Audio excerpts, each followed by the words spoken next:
Welcome, welcome, welcome to a very special episode of Uplift. Neil and I are going to be discussing all things Neil, so welcome and join the team. We'll see you in a minute.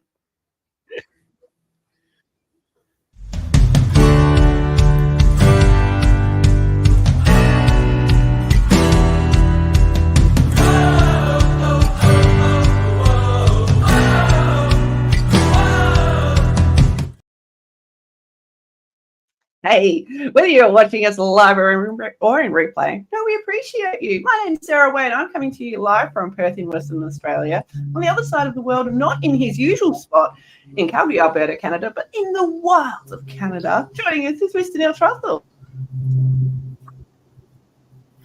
Thank you, Sarah. Yeah, I'm about an hour and a half northwest of where I normally reside, and we're out camping, and it's finally warm again.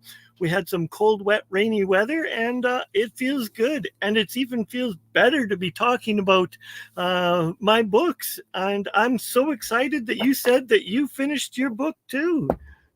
I loved it. I absolutely loved it. There's so much gold in this book. Guys, if you haven't noticed, we're excited because we're talking all things Neil today. And Neil's first book, which is the first of many, best-selling international author, I might add, A Warrior's Heart, The Awakening. This was written like a decade ago, Neil. How did it come into mind? Well, it started in 2010 and it was published in 2012.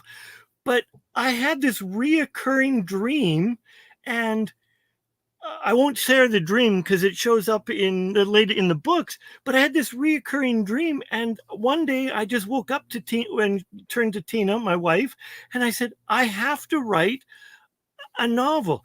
And like all supportive wives, she just looks at me and goes, uh-huh. Because not that I've ever had some crazy notions and said that I was going to do all these crazy and wonderful things and not follow through with them. So she was supportive, but she just was a little bit like, I'm not sure I can trust this. And so it took a couple days, but I started writing, and I think I started writing on a Wednesday night, and I wrote for a little longer. I think it was Wednesday night, and then that night the dream disappeared, and I was like, I don't know what I should do. Like the dream was the focus and was the impetus to do it. So I was working full time with the government, and every second week I was getting a Friday off. Well, 2 weeks later, on a Thursday night, I got this dream again, and I woke up at some 5 a.m, and I was at my keyboard because I took it as a sign that I needed to pay attention and write this book. And that's egoic to say that I wrote the book. I don't know. Most creative people recognize and honor that we're just the vessel that's putting it through. We're just borrowing these creative ideas, and that's what it was. This story came through me. Oh, I love that. You are so passionate about it that you not only took to pen, you took to keyboard and publishers, and it's out there and it's in my hand on the other side of the world. It's in countless other people's bedrooms, bookshelves, all over the place. What does it feel like to have that impact that other people will have read your dream or part of your dream? It feels really surreal. Because some parts of me go, I'm a freaking awesome author and I'm a good writer, and I might not be a great storyteller verbally, but when I take the time and write the story, I'm a freaking awesome author and storyteller. But part of me goes, I can't believe it that people actually like my work. And so it's a little bit surreal, but then the parts of it just feels like I'm living my calling. I'm living what I'm supposed to be doing. And that feels pretty damn good. I reckon it would, yeah, living your calling. Absolutely. It does feel good. Hey, for those who are watching us live, if you've got any questions for Neil, feel free to pop them through. I'm sure we'll be happy to answer. So today we are talking about this amazing book and, of course, the books that came from it. So it's not just the one book, is there? No, when I woke up that Wednesday morning and I started writing, I thought I could jam it all into one book. And I probably started writing 30 pages into A Warrior's Heart, The Awakening. And Tina came into the office where I was writing, and there was tears and snot streaming down my face. And she's like, "What's wrong? What's wrong?" And I'm like, "I've never written one book, let alone this is a trilogy." And I just was distraught because I didn't know the first thing about anything about marketing. I have written for years and years, but I never published anything. I never had the courage to publish anything. And I just knew that this needed to be out there and to share with the world, because this was bigger than me. It is a story, and it is a story of two men learning to love and accept and understand the world that they're in, one from a place of arrogance and one from a place of acceptance. But it's also about a philosophy that was gifted to me, the Shin Dao, Shin being heart, Dao the way. So the story is about two men and the adventures that they're going on, but it's a subtle weaving of the Shin Dao philosophy that was gifted to me, because I believe that if I show you through a book, you're more apt to understand what the Shin Dao could possibly be about. I love that. Yeah, there was some subtle nods to the Shin Dao through it. There was a lot of energy shifts and kindness. I love that one of the main character, Graham, referred to himself as the old Graham at times as he started learning these lessons from the other character who, shall we devour a little bit, divulge a bit of information as to these characters before I spill the beans too much? It's like, I think anytime we've had a personal epiphany and we've learned something, our old self might have done something in a particular way. But once we truly embrace this new information, we become this new person. And from that new person, we're living life. And we can still have parts of our old way and being show up, but we still have this new awareness. So we're really, every time we get a lesson in life, we're being reborn into a new version of ourselves.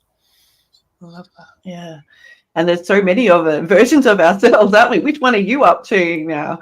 Surely it's not 2.0. No, it's 62 point and however many days. Version 62.200 or something, or 125. Excellent.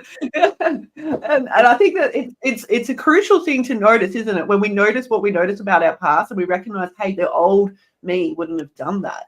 It's a wonderful feeling. I don't know about you, but I have a bit of a puffed out chest sometimes when I've had that feeling. The old Sarah would have done nothing like this. Yay me!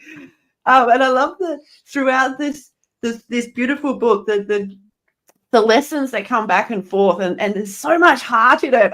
It brought me to tears a few times. I was laughing out loud as there were pillow fights happening. It was a beautiful and emotional experience. I appreciate that. That's been in such a concise 300 pages, with another couple more books to go that I'm actually really excited to read. So I'm looking forward to seeing more. Well, thank you. And I call myself an emotional writer. So as I'm writing, in order to emote what I'm putting on page, I am feeling that. So wherever they're crying in the book, I am crying in real life to feel this, so that I can really use the right words. So for me, to say that these were a labor of love and a labor of passion, it was absolutely. I can see that. Yeah, I can absolutely see that. And I reckon at times as you edited your script, you would have been in more tears too, because that's part of the editing process, isn't it? Like having to cut things back. Did you find that when you did go into the editing process of the book that there were parts of your baby that you didn't want to let go of? Yes. But I was blessed or cursed that I took the very brave step. And it's probably the hardest thing for anyone to do, is to let a bunch of unknowns and give them your manuscript and say, be gentle with me, but be honest in your critique, so that I can be a better writer. And I got some very flippant comments. They weren't very gentle, and it was like, it's too Karate Kid for me. And it was like, okay, that's your version. But then I got some really good, heartfelt, constructive ways to restructure my book. And I moved, which took 30 pages to occur. I took like page 31 to page 40 and moved it to the front of the book, and it sped the whole book up. And my editor kept that pace. She took 20,000 words out of my story, and I move it at a very fast pace. And it's good. So my question to you, what color is Graham's hair? I envisioned him with like salt and peppery kind of browny hair, not too dissimilar to yours. Okay. And because I do not tell you what color his hair is.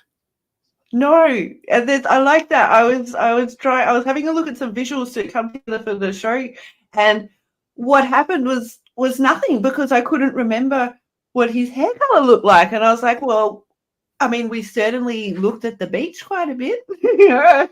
Some beautiful landscape, but yeah, those things. I love that when you ask a question like that, no doubt you would have got lots of answers to, right? Absolutely. Every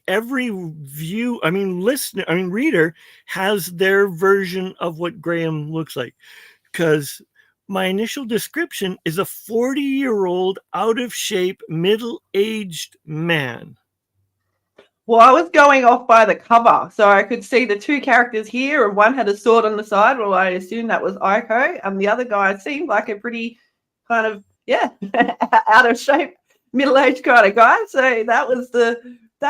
that's all I went with. I love that, and I love the difference in age between the characters, and particularly one of the characters. I'm going to spoiler alert this for people. If you haven't watched this, you haven't read it, put your hands in your ears. Spoiler alert: this guy's been found on an island 60 years after World War II had finished, and he was still there.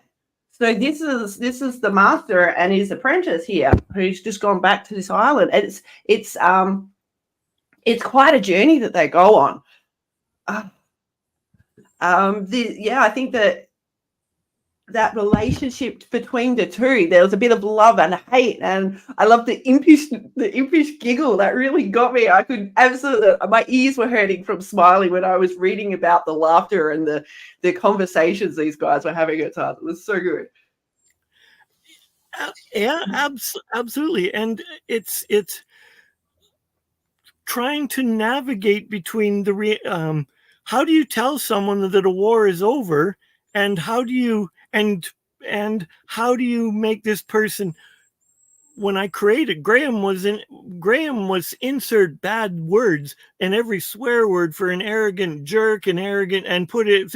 He was the main character was not a likable and lovable person, and here this non-caring and compassionate person was faced the very first time in his life to try to humanize something, to tell someone that the war that he had thought would have been going on for 70 years was over. Absolutely mind-boggling experience. Yeah. And how could you even bring your head around some of the things that have happened in the last 100 years? Like crazy, absolutely crazy. And I love the nuance of when the camera came out and the joy. For me, what this book highlighted was to enjoy the moments that we can take for granted, those little things. And I noticed myself having a big heartwarming, Master Aiko would approve of this, as I walked around a few times and had that moment. So thank you for gifting that to me. Have other people said that? Absolutely, yes. And one of the things that most people don't, and people will talk about it, most people don't do a happy dance. They do not celebrate life's little victories, life's little wins. You know, you survived another day in paradise. You didn't break a dish while you were washing grandma's china. It's like we celebrate. And one of the lessons, Master, and it's actually pronounced, sorry, I should have said this to you off camera, but it's Akio. So it's Master Akio is teaching Graham to celebrate life's little joys. And he's teaching Graham to take a moment and smell the coffee, smell the roses, take a moment to look at the sunsets and the sunrises. And they're similar, but they're totally different. And if you've never really looked at them both, one right after the other, you wouldn't be able to tell the difference. But if you spend the time, you can tell the difference. And that's what learning to be in the moment teaches you. The nuances, the millions of colors that a sunrise and a sunset can have. But they're usually millions of shades or thousands of shades of orange or red. But there's thousands of them, and everyone is different.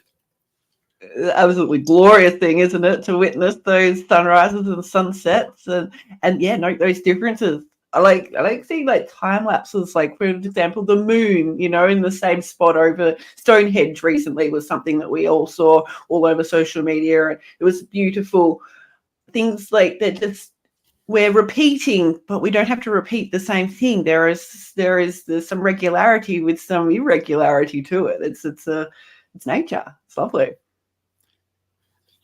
And one of the joys that I got from writing the book is developing the characters, but it required me to really reflect into, well, if I'm going to write about a sunset, I had to be in the moment of visualizing a sunset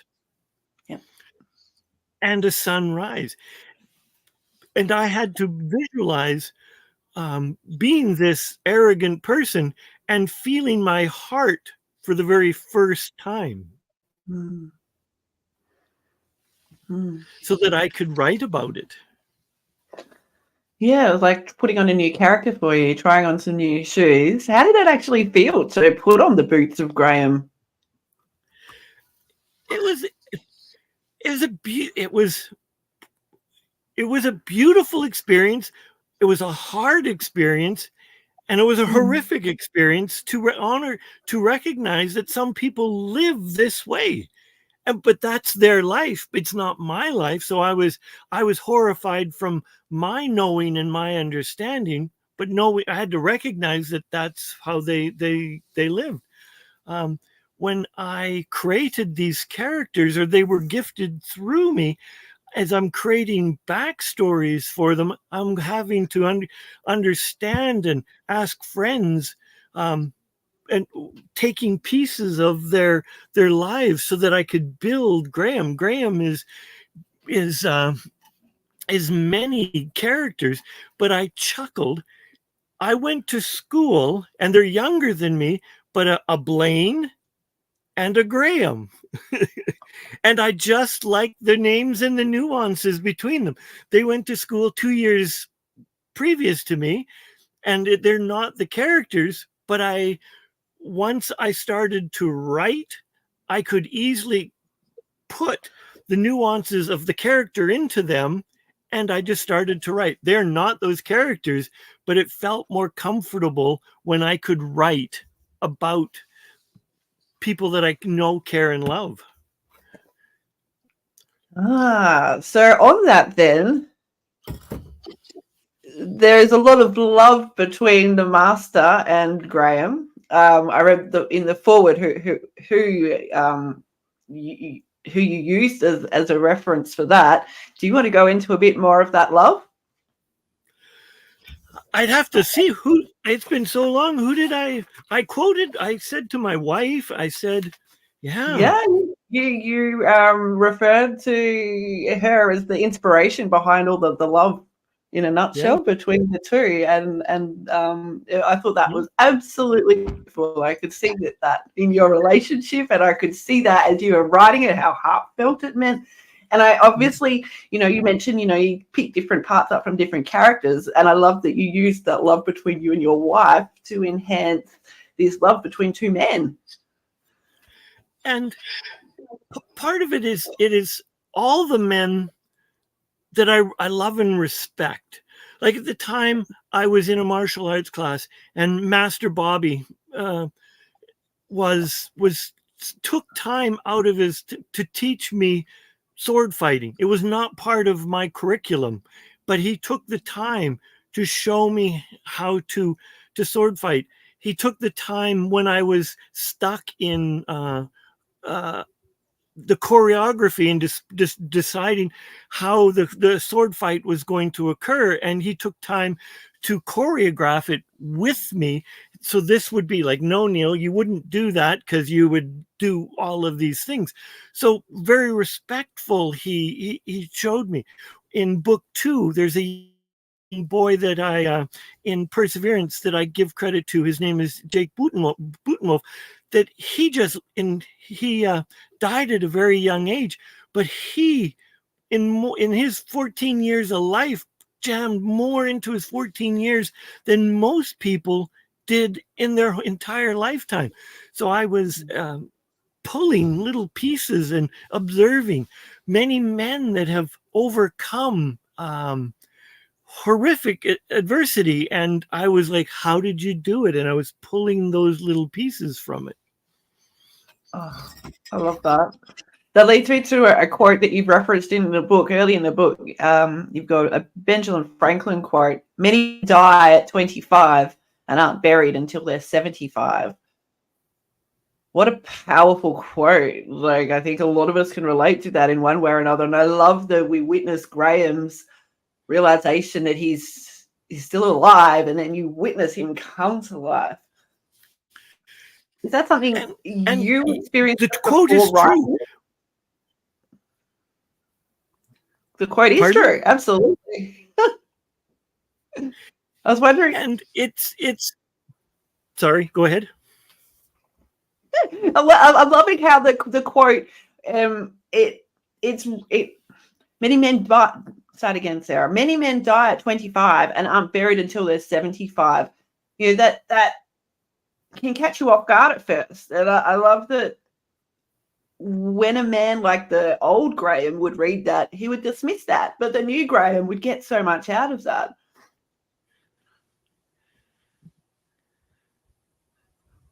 When you were writing this, then were you thinking, like, had you just gone through a new Graham experience? No, but I knew I had previously many times that I've lived and changed careers and followed my passions, and I couldn't imagine being a person that was not willing to follow their passion. And as I was writing about Graham was a man that didn't follow his passion. So he was going to be that man that stopped living after he became a pilot, and he was going to die at 75 or whatever the age was. He was going to live an unfulfilled life because he was lying to himself. And many people do this, lie to themselves and go, oh, this is life. I go on my 2 weeks vacation and I complain about my boss, my wife, my kids, or my partner, and this is life. And I go to go to the pub once in every fortnight or 14 days with my mates. That's life.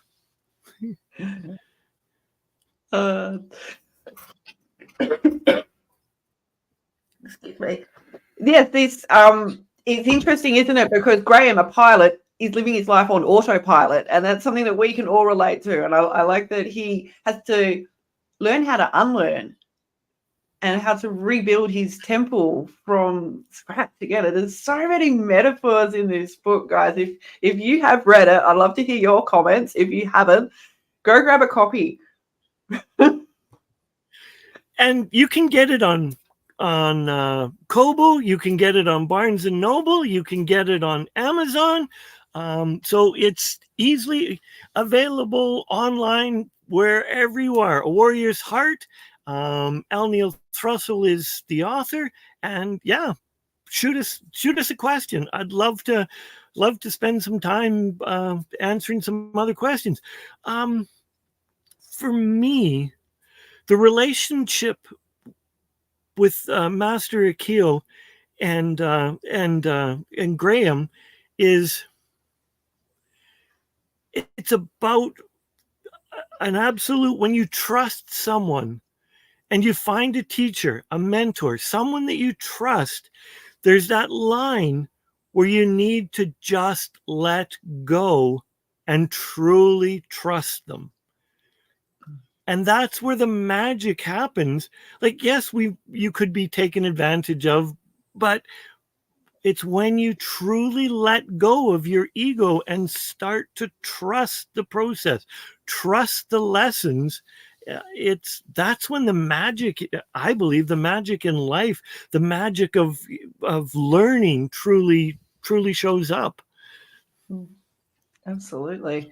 On that then, have there been any lessons that you've experienced lately that you would like to share? Tons. When I started writing this book, I didn't know how to publish a book. I didn't know. I asked a friend, beautiful friend, Teresa de Grosbaum. She wrote, and she's produced helped people produce many best-selling books. Within a 15-20 minute conversation, she gave me a wealth of knowledge on how to do this. And then she introduced me to the concept that no author can do this themselves. It takes a community. And she introduced me to a community, and it was the community that helped. On my first book, everyone that helped give me a referral or a recommendation in the book came from the Evolutionary Business Council, and they all had my back to help me become a best-selling author.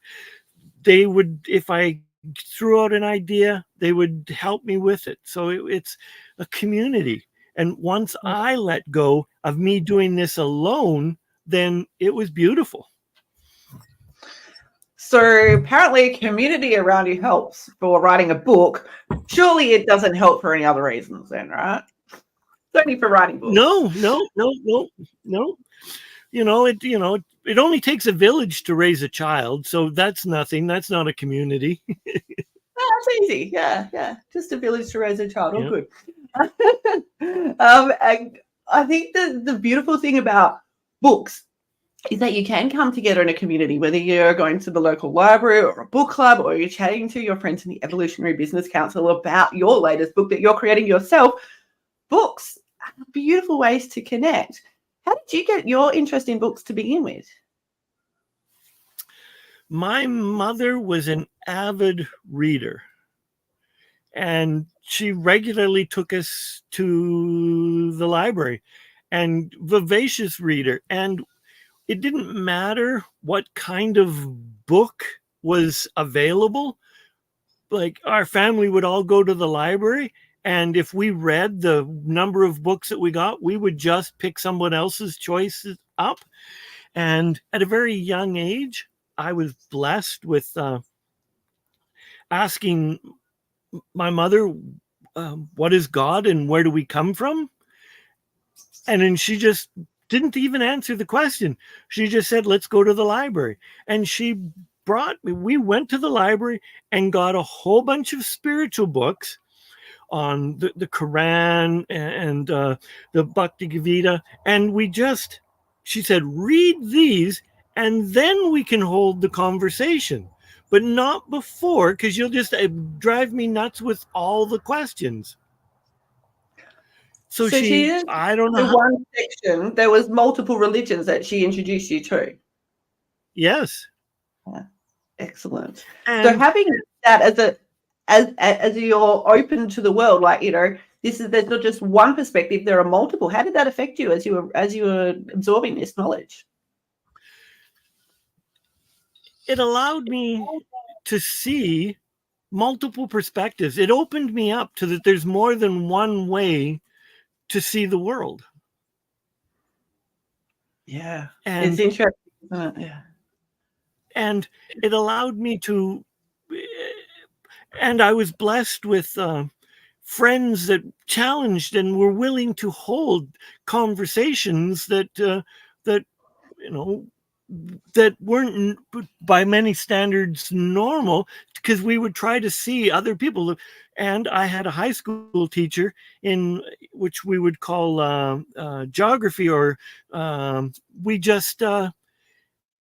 had a debate, and whether you liked this particular piece of the politics that was going on, if you were on the for side, you had to argue for it, and if you were on the against it, so you had to debate on either side. So you had to learn what the issue was and learn to see the other. You didn't have to believe it, but you had to be willing and able to argue it, and to be able to see another person's point of view allows you to be able to argue it.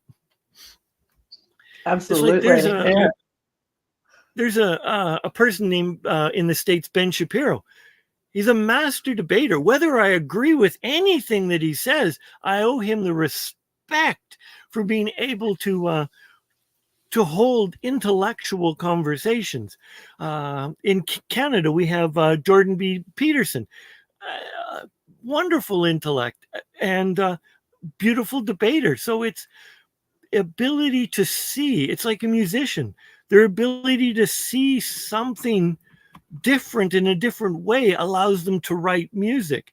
An artist sees a painter will see something in a particular way and be able to paint it.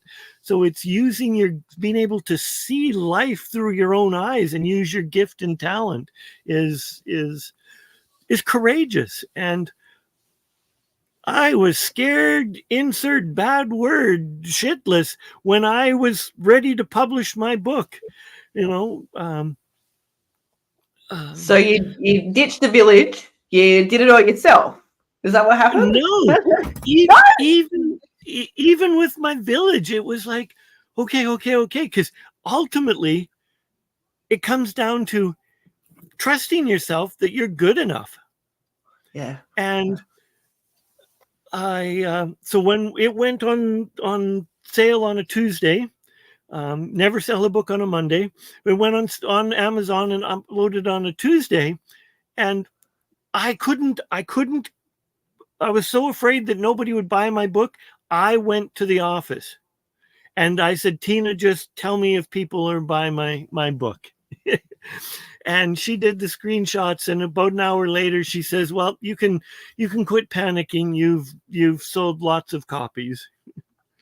Oh, what an experience. What a feeling. And now you're a best-selling international author too. Wow. Congratulations on little old Mr. Neil Thrussell, and joining that immense feeling of pride for something that he's put out there for everyone worldwide to go, yes, I love it. I know that I cut you off. Go. When I released my book on a Tuesday, I went to number one, so I was number one on the page, and that was beautiful. People were, and that would trigger all more people. And then on Wednesday, I discovered I discovered smut sells better than spiritual fiction. 50 Shades of Grey and their marketing machine got a hold of it, and I stayed in the top 10 for a day, and then I was in the top 50 in day 2, and then it was, but they just beat the heck out of me. But it still was cool to know that my budget was almost nothing compared to their $1 million, and I held for a day with them, so I was pretty damn proud. Yeah, rightly so. Absolutely. So do you see yourself going in the future then from spiritual fiction to 50 Shades of Graham in the future, or is that not something that you're interested in and you'll stick with the spiritual fiction? Well, I tease Tina because I am an emotional writer, that I said I want to write an erotic book because I feel all the emotions as the author. She wasn't too, she went, no. There's a line in the sand and Tina has drawn it. Yeah. And then I've currently, as an aside, I'm writing it's at the editors. I have a book that's out of spiritual fiction genre. So I've chosen to go with a pen name. And my pen name it's Nathaniel Theos, and it's closed. It's got my name in it, but and the book is called An Unregistered Male, and it's out of the genre, so I won't go into it. But it's not smut, but it has life lessons as well, but it's just outside of the spiritual fiction genre. So obviously you've been working with a variety of men's groups over the years. You've absorbed information from so many different sources, whether it's the Shin Dao or a number of other places. I'm assuming this has influenced how you have worked and written and embodied life. How do you bring it all together in such an easy way, or was it not easy?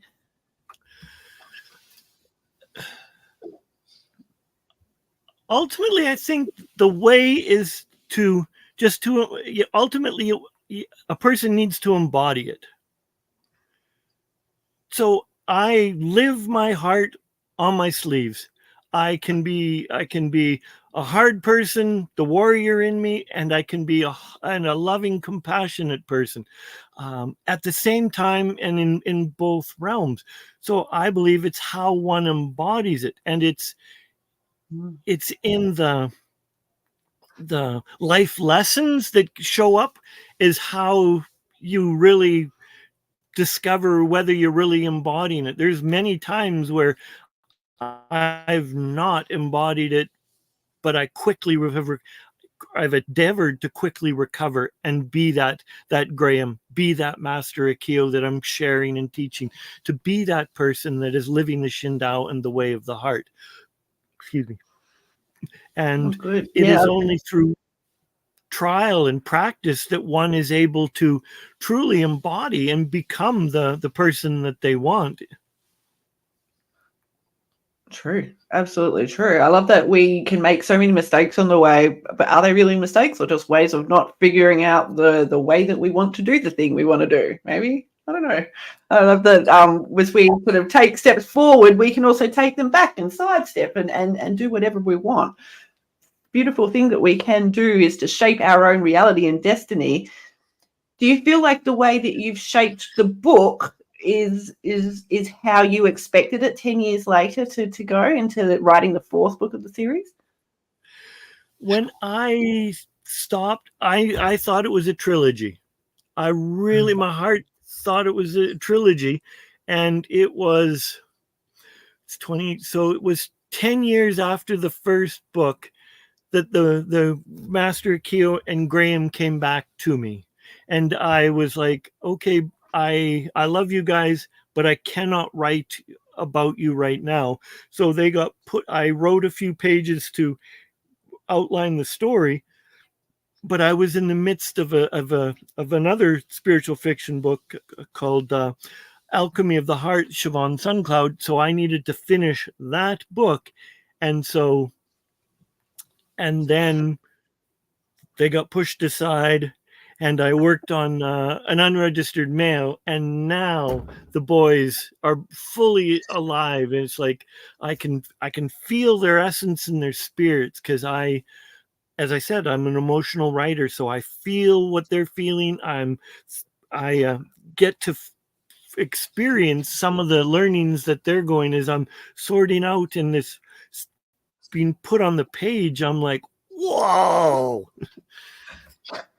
Yeah, you're reading it for the first time as you're penning it. I love it. And absolutely, it's because life is not happening to me, it's happening for me. So as the lessons that are coming out there, they're lessons that I'm learning or have learned, and I'm just relearning them and remembering them, or just it's my time to share that particular lesson.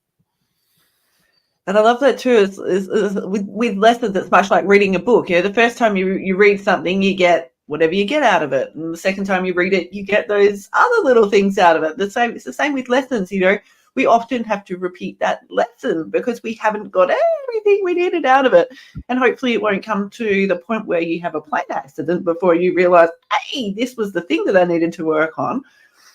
So with that, knowing that we don't want to encourage traumas to happen before you shake stuff up and make those changes. Neil, along your path, you've seen various ways of shaping your future and destiny. How would you coach someone to take that next step these days? Listen to the quiet voice. Mm-hmm. Learn to be quiet and let the quiet voice speak. Because the quiet voice, you've had it from birth. You've carried this knowing in your DNA, and most people, including myself, have just chosen to ignore it.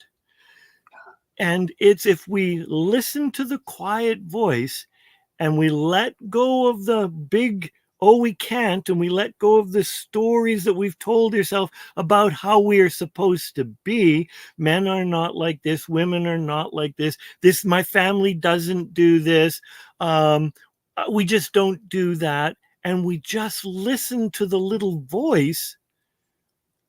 Life is blissful. It doesn't mean you can't take the little the mind with you to keep you. You know, we need money sense. We need smarts or safety sense to no, I should not be doing, running down a dangerous street at midnight with and jingling coins and with neon signs saying "rob me, rob me." Not flashing around big handfuls of cash everywhere as you're running. And that's not a good idea. Yeah. There's all sorts of ways, isn't there? And I think, as we stumble, our brains naturally, they remember, like, I think the most recent data is like 10 to 12 times. A few years ago, it was 9 times the negative. It's now like 10 or 12 negative things to one positive thing. In like the flight or fight situation, that's the first part that lights up to save you. Oh, something's happened, got to do the thing. And it takes a little bit longer for our other parts of our brain to start to reason and make a more wise decision. So I think one of the things that for me was a lesson that I had to unlearn and relearn was that when all the negativity that I was thinking wasn't necessarily true. I could have been lying to myself this whole time, and I probably was. And when we can pull that apart and go, hang on, maybe the old Graham, the old Sarah, the old me didn't quite learn what I needed to learn here. It's a absolutely beautiful thing to recognize, actually, I've done this path, I've done this path, I've done this path. I keep butting my head. It's not working. Oh, there's another path.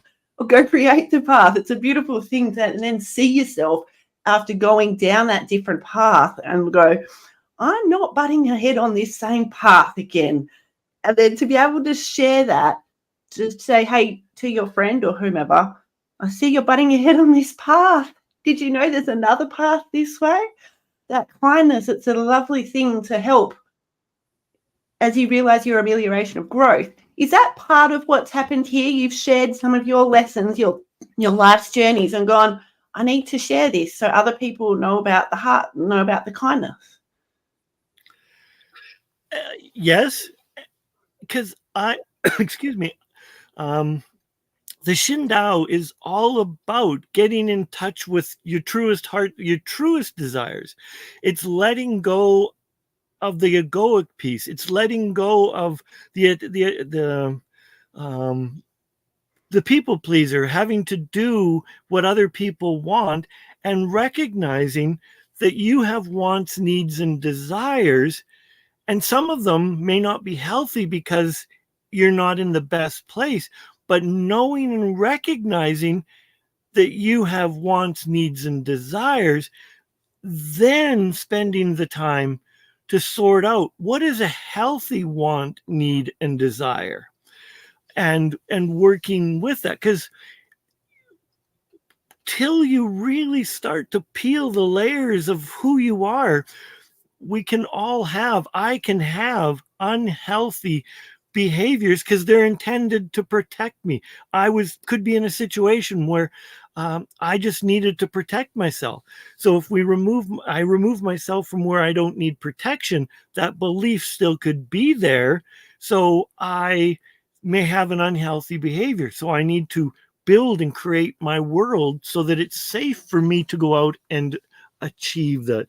And this is, in my story, Graham crashes a plane and is on a deserted island. So crashing his plane on a deserted island shook the shit right out of him because he could have died.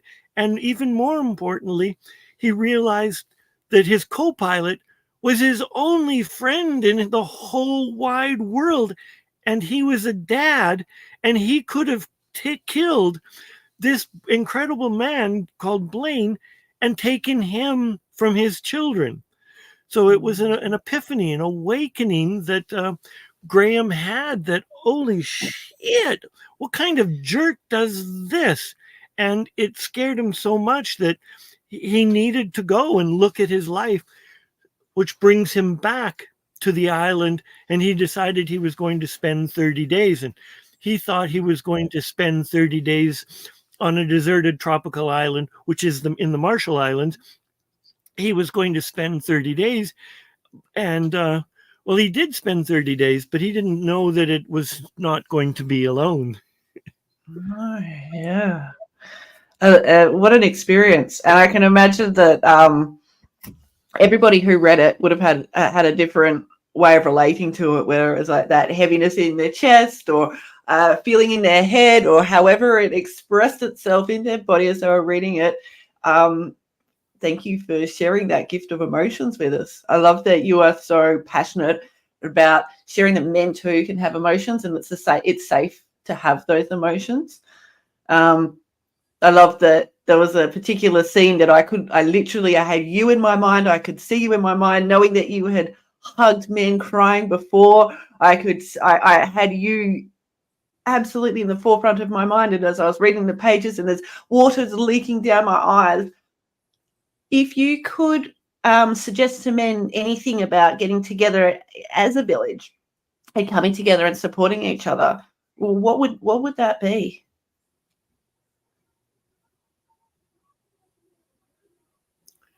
That men need men, and men need a place to share, but men need to put their sword down and be vulnerable, and to trust that the other men have their back, that they will protect you. And once you find a community that a man will trust, and they are able to put their sword down and pick it up at any time if they need, then life can change. That it's not always a battle.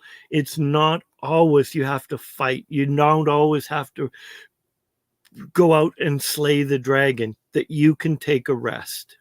And men need a safe place to rest. Yeah. And I know that there's so many places that our viewers and listeners can join worldwide. Go look for something local for you. Go look for something international. Do what feels right for you. There's men all over the place, and there's some of them maybe good for you. Maybe time to say goodbye so that the new you can be the new you. I don't know. And the follow up to that would be to get into your body. Many Mm-hmm. men, as obesity is taking over, and as we become obese and not able to move, we lose our appreciation for our body, which then affects our mental acuity and our mental abilities. We as men need to get back into our bodies, which is why I brought sword fighting into um, my books, The Warrior's Heart, as a way of sharing how men could get into their bodies, understanding the body, mind, heart connection. I love that. And I don't know, the playful Sarah wanted to go and play with sticks when I saw them, pine tree needles, play with those or the branches and have a little play pirates or do what feels right for you. I love that body movement. It's really important to me too. For someone who's unsure about this body mind connection, Neil, and they're hearing this for the first time, how would you calm them and say it's okay to feel the feels? Just the way it is. It's okay to feel whatever the heck you're going through. Don't make it wrong.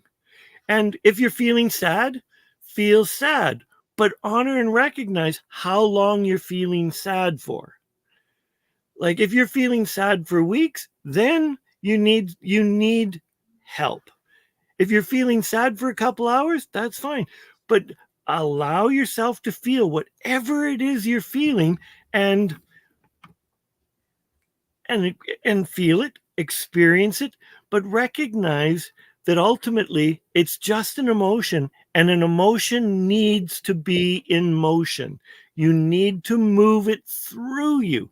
And I can't tell you if it's grief, I can't tell you how long you should grieve for your pet goldfish. That's something not me. But grief needs to be moved through as well. There's multiple stages. If you're feeling happy, you can't be happy all the time, because if you are, then you might not be interacting with other people, because somebody at some point in time is going to stub their toe against you, or you're going to stub your toe. And it's okay to come out of happiness so that you can feel something to go back into happiness. So emotions just need to be in motion and feel those emotions. Mm. Yeah, I love that. Yeah, it makes sense. There's a simple analogy I think is if you see, say, like a bird's flown into your window and the first thing you see the bird do is shake. And people like Dr. Peter Levine noticed that and went, oh, maybe there's a reason that humans could do this too. And we start shaking, let it out of our body, and the trauma can get out too, which helps us in so many ways. If you were to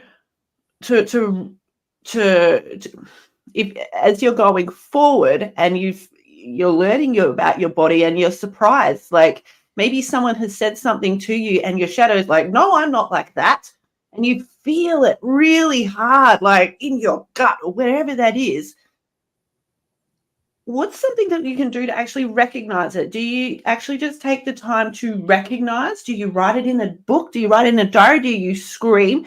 How do you actually recognize the emotion and honor that emotion personally? Uh, if somebody, let's say, if for it to feel visceral in that, it's usually a negative comment. And usually then they've triggered on me into my own insecurities. Mm. So I recognize their story is projecting on me. So that's the first part. And then the other part is I need to own that I am feeling hurt. I am feeling whatever the emotion is. I have to own it. Just don't throw it over your shoulder and allow it to go away. Feel the emotion and Listen. recognize that it's somebody's story, And then whatever it is, like if it's just oh, or you just run up and run on the spot for 5 seconds to get rid of it, then let it go. If somebody has said something and they're your best friend and you have a good communication relationship with them, then you can turn to them from a place of calm and not a reaction. Say, hey, Sarah, what you just said to me caused some hurt in me, and I reacted to it, and I feel hurt or unheard of. I'm just letting you know this. And then what Sarah does with it is what Sarah does. I have to let it go that she won't say the exact words that I need or I think I need to her. I need her to say 700 Hail Marys and apologize, promise to take me out for wine, and then we're going to go and do all these. I have to let it go. I've expressed that she's hurt me or that my feelings were hurt, and then I have to let it go. It's a beautiful thing, letting go, isn't it? For me personally, and as we wrap this up in a minute, like for me personally, over the weekend, I spent my time letting go for about 6 hours using watercolors. I made the most beautiful, intricate designs and then put my brush into water and let it all puddle out and murk around. And I had these pages and pages and pages that I was working on. And for me, it was about impermanence and just letting it go. I felt so connected and so authentic, and like I was honoring myself, and I didn't want to stop, so much so that I continued the next day for a bit. And it was a lovely experience. So however you are experiencing the art of letting go, let go. I love that. As we come to the end of this show today, Neil, I'm curious how you'd like to wrap things up. We've gone through an amazing journey of you as an author and your dream that's gone from one book to now 4. How would you like to inspire people as we wrap up? I'd like to share or say that whatever your dream, like I was a writer, but I was never an author till I released a book. But if you have something inside of you that you're toying with, even remotely fantasizing about, let it out, express it. Whether it's painting, poetry, music, singing, being on stage, allow that creativity to flow out of you and be vulnerable to share it.